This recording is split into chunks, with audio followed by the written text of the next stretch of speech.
Hello and welcome to BYJU'S Exam Prep IAS. Let's get started and look into the first article. The first article says Vicious Domestic Politics, Foreign Policy Shocks. Let us try and understand what is this article all about. We have one of the important articles in the Indian Constitution, which is Article 19. Article 19 is part of the Golden Triangle. As part of the assignment, you have to put on the comment section. There are three articles as part of Golden Triangle. One of them is Article 19. Which are the other two articles? Please put them on the comment section. What does Article 19 speak about? It speaks about protection of certain rights regarding freedom of speech. When we look into 19 of 1 of A, it speaks about freedom of speech and expression. But is freedom of speech and expression absolute? No, it is qualified. Why? That is because it also has reasonable restrictions. So these reasonable restrictions is where the government would be able to come up with a law. The government may initiate a law whereby it is able to regulate the actions and the speech and expression of a particular person. And in case a particular person has made a statement which is contrary to the public order and is going to disturb friendly relations with foreign states, in such a case, action may be initiated against that individual. What exactly is the present context? There was a recent incident in which a spokesperson from one of the major political parties made a controversial and inconsiderate statement hurting the religious sentiments of the Muslim community. In response to this, India faced a diplomatic backlash, and many countries, Council of Nations, and foreign religious authorities condemned the remarks. In this particular backdrop, we have to understand that there are two important factors. One, it has violated the restrictions imposed under 19 of 2, that it has violated some of the religious sentiments of the foreign countries, ultimately meaning the friendly relations with foreign countries is hurt, and at the same time this may also have the foreign relations being hurt because of such statement made by the spokesperson of one of the major political parties. So what have been the reactions of the countries? When we look into the reactions, Qatar summoned the Indian ambassador. It also demanded a public apology, and the Indian embassy immediately in Qatar issued a statement saying the offensive tweets by individuals in India do not in any manner reflect the views of the government of India, adding these are the views of the fringe elements. The Kuwait Foreign Ministry summoned the Indian ambassador and handed over an official protest note as well. In fact, there was a Kuwaiti supermarket which also banned Indian products from its shelves. So what is the implication? Because of those words made by the spokesperson of a political party, this has direct foreign implications hurting the relationship between India and those Western Asian countries. There have been earlier instances as well where a member of parliament had tweeted on Arab women, which had gone viral as well. Prominent business people, lawyers and commentators in Dubai and Kuwait condemned these remarks.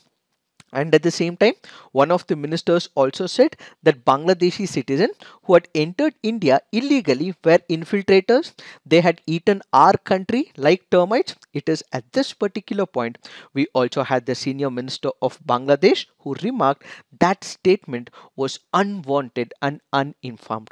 So this basically means that there are few domestic issues. These domestic issues and domestic policy may also have foreign policy implications as well. Ultimately, it could be a cause of concern for India's direct relationship with those countries. So in the present situation, because of the words of the spokesperson of one of the major political party, we have received a major backlash, and as a result, the government is put on the back foot, and which is why it is now struggling to contain the diplomatic fallout. So the first major concern is that we have had a diplomatic fallout with India and some of the Western Asian countries. This basically means that India being a multi-religious country, every religion will have to be respected, religious tolerance has to be made, and pluralism has to be respected. If this is not, if it is hitting the sentiments of some other community, this could possibly have foreign policy implications as well. Added led by this, if bilateral relationships are to be considered, in the past few years, what we were able to nurture and encourage and build is the foreign relationship which has been enhanced. But because of such issues, this may also lead to ultimate fallout because of the communal politics. So remember, whatever happens within India, if they are ministers, if they are spokespersons, if they are members of the parliament, in case they go about speaking something which hurts another community whose community is represented across the world, or if they have made a remark about a particular country which hurts the sensitivity of some other country, in such case this may have foreign policy implications, says this article. Now the question is, why has the international community been silent with respect to India's domestic politics in the past? That is because if you consider country, let's say like Pakistan, what exactly happens? There are a number of extremist organizations. These extremist organizations are also state supported as well. So whenever there is a state support, this particular extremist organization may also eventually go on to become a terrorist organization. Why? Because it has the spillover effects to some other country, which is why every country speaks about Pakistan. Why? That is because there is a homegrown extremist organization. This homegrown extremist organization is provided support by the government and the state, and it is not just restricted to that particular territory, but they also disturb the peace and tranquility in some other country. Let's say, for example, a homegrown extremist organization in Pakistan may go on to become a terrorist organization, disturbing peace and tranquility in Afghanistan, India, so on and so forth. But that is not the same with India. You cannot and we cannot ever compare India with Pakistan. But the author in this particular case points out that with Pakistan, there has been state sponsorship. Pakistan's government has supported this extremist organizations, but Indian government has almost stopped extremist organizations. There is no spillover effects to other countries, and at the same time the state has never been a sponsor of extremism in India, which is what the author says, which is why you have the Western Asian countries or the Western countries which have almost literally countered Pakistan but has never questioned Indian government, says the author. So the author in this particular case also brings into perspective another viewpoint as well. What is the viewpoint? Let's say, for example, we have United States of America, or let's say the Western countries like United Kingdom, which have also voiced concerns with respect to what is happening in India. They have voiced concerns with respect to the human rights issues. They've also voiced concerns with respect to other issues in India as well. But India may have given a rebuttal to all these allegations made by the Western countries. But it is not so when it comes to the West Asian countries. Why? That is because there is a lot of dependence on the Western Asian countries, which is why India may not give a rebuttal, says this article. So this article currently goes on to say the material consequences of defying the Western or the US indignation are far less in comparison to the West Asian countries. India needs the region, that is the West Asian countries, for the remittances, energy, more importantly for the well-being of millions of migrant laborers. What do we understand by this? There are about 8.5 million Indian workers in the 6 foreign countries belonging to the Gulf Cooperation Council, and the Indians happen to be the largest expatriate community in each of these countries. They send home a large amount of remittances, as much as $35 billion. It is these $35 billion which is sent from the remittances from these countries which also support millions of families at home. India also has built a reputation that Indians who are working there are apolitical, law-abiding and technically proficient as well.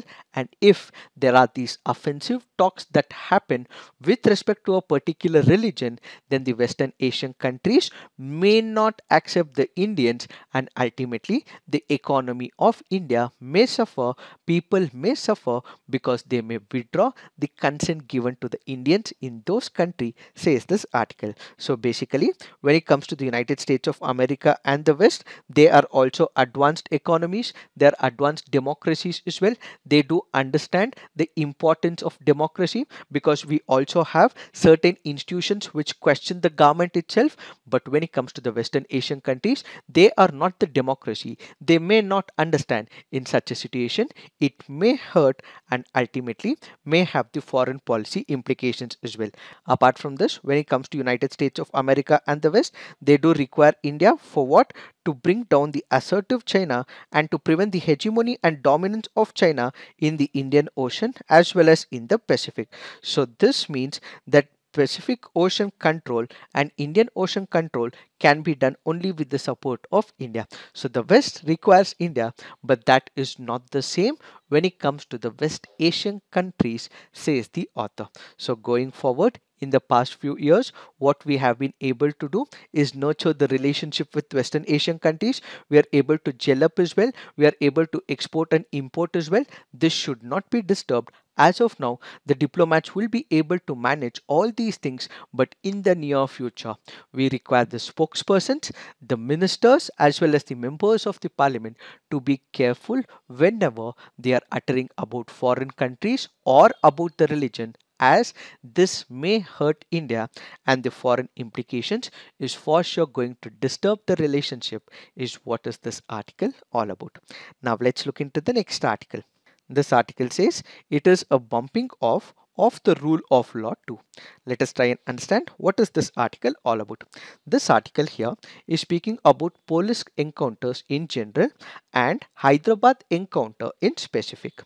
A recent report was submitted by the Commission of Inquiry headed by a former Supreme Court of India judge, which happens to be Justice V.S. Sirpurkar. According to this particular Commission of Inquiry, it goes on to say that this encounter that happened in Hyderabad was fake, and it also highlighted the discrepancies in the police version of the story. In what could be the most disturbing issue, two of the people who were killed in this encounter happened to be minors at the time of their arrest and death, says this Commission of Inquiry. In fact, Dr. Karthikeyan, a very senior Indian Police Service officer who was also Special Director in the Central Bureau of Investigation, who investigated the Rajiv Gandhi case, was associated with the Commission of Inquiry, lends credence to the fact that after a thorough investigation, the killing of the youths were deemed to be nothing but a premeditated and a cold-blooded murder. So this was a fake encounter, says this particular Commission of Inquiry. So what is the issue in place? Let me explain in brief. There was a rape case that happened in Hyderabad. There were about 4 people who were accused of this particular rape, and after rape, they even burnt this body as well. After this incident took place, there was a lot of hue and cry. Police were also under pressure as well. Why? They had to find out who these perpetrators of crime were. In fact, the police also caught these perpetrators of crime as well. But ideally, what should have happened? There is something called as rule of law. If the police who on investigation find out that there is a person who's committed an offense, they should be able to capture that person, bring them before the court of law. It is the court of law which will ultimately decide whether that particular person has committed an offense or not. But what had happened in this particular case? Yes, the police did it right, that they were able to capture 4 people. They put them behind bars as well, and this was happening to be one of the most serious offenses. But after this issue, because there was a lot of hue and cry, instead of submitting them to the court of law, they go about encountering these 4 people. So in this particular case, what was the viewpoint of the police officers? The police officers said that the 4 youth attempted to escape after throwing mud in the eyes of the policemen, attempted to snatch their weapons. This meant that under this Commission of Inquiry, when it was investigated, they said that this happened to be a fake encounter. There were a lot of discrepancies in the viewpoint of the police officers. Why? Because they were handcuffed and they could not have overpowered the police officers who were large in number. This ultimately meant that this was a fake encounter, said this Commission of Inquiry. It is in this particular backdrop we have to understand some of the rules given by the Supreme Court of India and what are the reforms that needs to be taken with respect to the police encounter. What distinguishes a genuine encounter from a fake encounter? So we have a genuine encounter that happens. We also have a fake encounter that happens. What is the difference? First, let us understand the difference.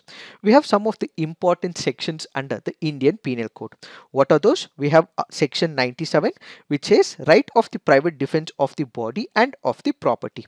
Then we have section 100, which speaks about when the right of the private defense of the body extends to causing the death, which means that if there is a perpetrator of the crime, if there is an aggressor who attempts to come and hit you, or he is the one who has been the aggressor, he comes and almost comes and hit you, that you have a fear that he may kill you. In such a case, you can make use of 197 and even go to the extent of killing another person because you are apprehensive that he may kill you. So in order to protect yourself, in order to protect your own people, you can make use of private defense. Similarly, we have 102, which speaks about commencement and continuance of the right of the private defense of the body, and this will continue until that particular aggressor continues to hit you, so you have an apprehension. So the minute this particular aggression is stopped, you also have to stop, says section 102 of the Indian Penal Code. Added to it, we have section 46 of the Code of the Criminal Procedure, which also enables police to use force resulting in the killing of an accused at the time of arrest if the offense allegedly committed by the accused is punishable with death or life sentence. So this basically means in order to protect the police officers from the aggressor who happens to be the accused in that particular case, who happens to be that particular robber or the thief or a person who has been a serious offender, in all these cases, in order to protect the life of the police officers, they would be able to encounter another person. So if it is legitimate, it is called as the genuine encounter. If it does not fall under any of these sections, this happens to be a fake encounter. If we look into the statistics, in 2017, the Uttar Pradesh Chief Minister had publicly stated that criminals would be jailed or killed in encounters. The message that went to the law enforcing agency, though in a subtle way, was that they had been given a free hand to deal with criminals, no questions asked. By the end of the first term of the Chief Minister, 151 criminals had been killed, over 3,300 maimed by the gunshot injuries, mostly in the legs. In over 8,500 encounters, 13 policemen are reported to have been killed and 1,157 injured. As per the National Human Rights Commission annual report for 2018 and 19, there were 164 deaths due to police encounters that year. In the 5 years from 2013-14 to 2018 and 19, the number of yearly encounter deaths were 137, 188, 179, 169 and 164 respectively. As per the report, the highest number of police encounter deaths were reported in Uttar Pradesh, followed by Assam, Maharashtra, Meghalaya and Manipur. So if we look into the statistics and if we look into number of state chief minister promoting encounter, this basically means that it is violating rule of law in the country. What are the reasons for encounters and custodial deaths? What are the various reasons? One, it can be political motivations or it can be the personal grudges of the police officer. There can be public pressure, as we saw in Hyderabad. In this particular case, even if the police officers are not able to find out who the real culprit is, in such case, because of the public pressure, they may identify a person who may be from economically backward conditions or he may be from the marginalized communities, and such person is also put behind bars as well. Added to it, if the police officers do not have the skill set, they do not have the technical skills to find out who the real culprit is, this may also result in what is called as encounter killings as well. The proclivity of the superior officers and even politicians to shield these officers who encounter people will also promote encounter killings as well. Then there is unchecked discretionary powers that are given to the police officers, and as a result, particularly those living on the margins of the society are the most hit, and these are some of the reasons for encounters and custodial deaths. What are the concerns? Because of the encounter killings, these extrajudicial killings go against the rule of law. The rule of law principle says that if there is a culprit, this culprit will have to be investigated by the police officers. They will have to surrender the same before the court of law. The court of law will inquire whether that particular person has committed this offense or not, and ultimately he would be penalized as per the procedure established by law. But if it is encounter killings, these are extrajudicial killings, and this basically means it violates the rule of law. And let's say there is an encounter. After the encounter, let's assume for a moment it was found that it was fake encounter. In this particular case, it is only the low ranking officers like the constable to the inspectors who would be put behind bars. They would be able to face the brunt of the rule of law, but most of the senior officers will also go scot-free and are rarely arrested in such cases as well. Added to it, magisterial inquiries conducted by the local magistrates turn out to be farce. What is this magisterial inquiry? This is an inquiry conducted by the justice or justices touching the death of a person. Let's say, for example, we have the chief judicial magistrate who visit that particular place, make an assessment of the circumstances of the death, the sequence of the incidents leading to the death and the cause of the death. The judicial officer study that particular area.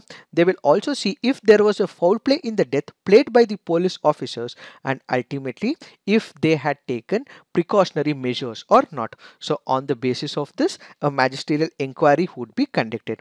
But what is the major concern right now? Most of these magisterial inquiries conducted by the local magistrates turn out to be farce. That is because they are also assisted by the police officers. So in this particular backdrop, we have the Supreme Court of India in the previous instances to prevent these fake encounters has come up with number of guidelines. The Supreme Court has said that in all cases of encounter deaths, there has to be mandatory registration of FIRs and investigations that has to be conducted by CID or any other independent agency. In POCL versus the state of Maharashtra, it said an independent investigation into the incident or encounter shall be conducted by the CID or police team of another police station under the supervision of a senior officer. Then a magisterial inquiry under section 176 of the code must invariably be held in all cases of death which occur in the course of police firing.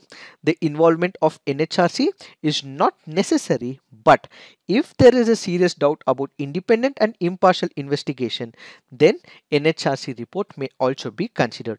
In the event of death, the next of the kin of the alleged criminal or victim must be informed at the earliest. So in case of a police encounter, the kin, that is the brother or the sister, whosoever it is, they should be given the information that such encounter has happened. If on the conclusion of investigation, the materials or evidence having come on record show that the death had encountered by use of firearm amounting to offence under the IPC, disciplinary action against such officer must be promptly initiated and he be placed under suspension. The police officers concerned must surrender his or her weapons for forensic and ballistic analysis, including any other material as required by the investigating team. Other guidelines covering establishing the victim's identity, preservation of evidence on the spot, preparation of a rough sketch of the scene, recovery of fingerprints, videography of the autopsy should all be taken. If the family of the victim finds that the above procedure has not been followed, or there exists a pattern of abuse or lack of independent investigation or impartiality, the same complaint can be made to the sessions judge having the territorial jurisdiction. These are some of the guidelines given by the Supreme Court of India. In fact, the Supreme Court of India also said that no officer shall be given promotion or gallantry award for these encounter operations till the inquiry is completed about its genuineness. So only after declaring whether it is genuine or not, they can be given gallantry award or other awards, says the Supreme Court of India.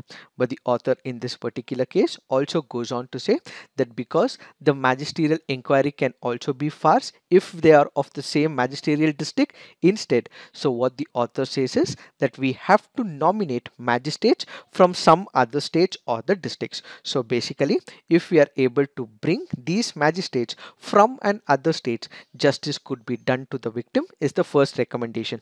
Commissions of inquiry should comprise of police officers not from that particular state, but this should be from some other state so that ultimately victim justice can be done, says the author. The third is we have to ensure that there are fast track courts that are enabled, and these fast track courts should be able to identify if it is a genuine encounter or fake encounter. Back in the year 2011, a bench of the Supreme Court comprising Justice Markandeya Kajju and C.K. Prasad, while hearing a fake encounter case of an alleged gangster by Rajasthan police in 2006, had said that fake encounter killings by cops are nothing but cold-blooded brutal murder which should be treated as the rarest of the rare offense, and police personnel responsible for it should be awarded death sentence. They should be hanged. So basically, in order to bring the crime rate under check, extrajudicial killings or the encounter killings should not be enabled, and what we have to follow is the rule of law and procedure is what is this article all about. Now let's look into the next article.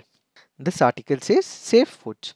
The article here is speaking about State Food Safety Index. When we speak about the State Food Safety Index, this is developed by the Food Safety and Standards Authority of India. What does it take into picture?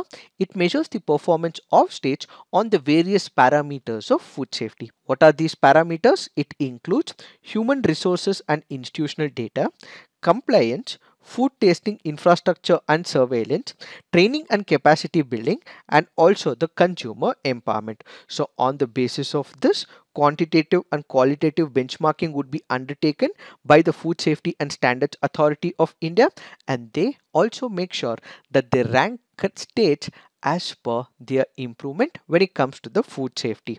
So this happened to be the fourth food safety index. This started back in the year 2018 and 19, and this happens to be the fourth year where this particular publication has been made.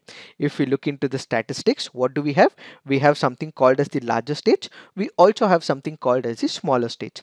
When it comes to the larger states, we have Tamil Nadu, which has topped, followed by Gujarat, Maharashtra, Himachal Pradesh and West Bengal. But if you look at the bottom five states, what we have is the Haryana, Chhattisgarh, Assam, Telangana, Bihar as well as Andhra Pradesh. If we have to consider the southern Indian states, Kerala, which came second last time, is now at 6th spot. Karnataka has retained its ninth position. Telangana slipped from 10 to 15.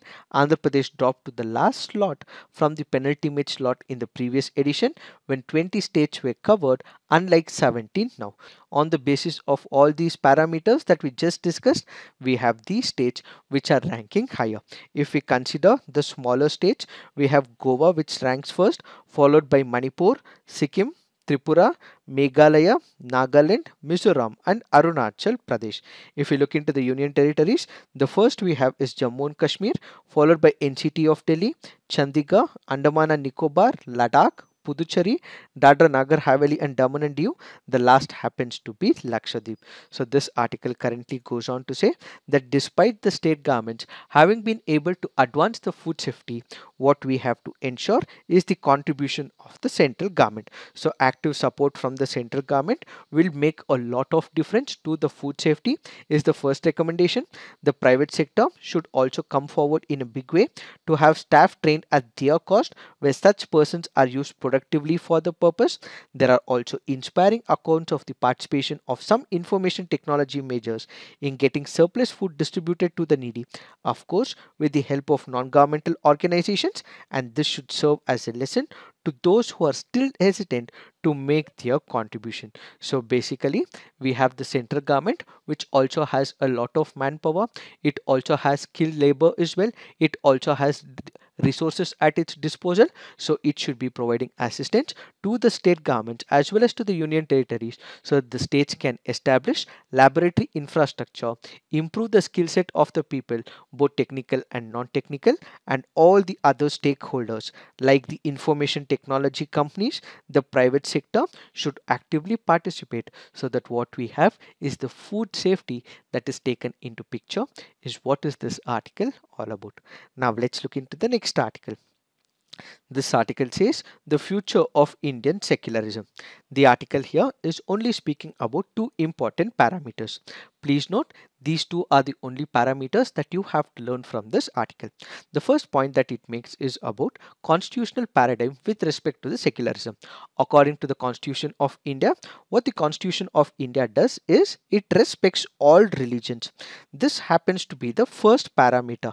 So when it comes to the Constitution of India, it respects all religions. We are not like any other country or the constitution where we are blindly anti-religious, or there is a predominantly single religion which is concentrated, which is also called as the theological state. So what India has is respect for all religions. Indian constitution is not anti-religious, and at the same time we are not a theological state like Pakistan, which defines one of the religions as the state religion. This happens to be the first parameter added to it. If we speak about the Indian constitution, what does it say? It also says that the state would be able to meddle with the religious affairs in case there is a problem to the public order. It is not that the state will be completely alien to the religion. Yes, the state will respect the religion, the state will respect the personal laws, but this does not mean that in case it is violating any other fundamental rights, in such case the state would be able to interfere as well. Let's say for example we have the untouchability. If a certain community is perpetuating this idea of untouchability, what can the state do? The state can immediately interfere and can bring in suitable legislations as well. Let's say there is patriarchy in the system. It is violating some of the very fundamentals of the women issues as well. In such a case, the state can once again meddle, and it can also interfere with the religious affairs. So this article currently goes on to say that India and its constitution will respect all religions, and at the same time, if need be, and if it is violating some of the other fundamental rights of the people, then suitable restrictions and at the same time the state can interfere, is what is this article all about. Now let's look into the next article. This article here is speaking about Uniform Civil Code. We already have recorded a video about the Uniform Civil Code. The same will also be given at the right top of your video. So you should be able to click this video and you would be able to watch what is this Uniform Civil Code all about. Please do check the link given in the video. Now let's look into the mains practice questions. Vicious domestic politics have foreign policy implications. Do you agree? Justify. Next question.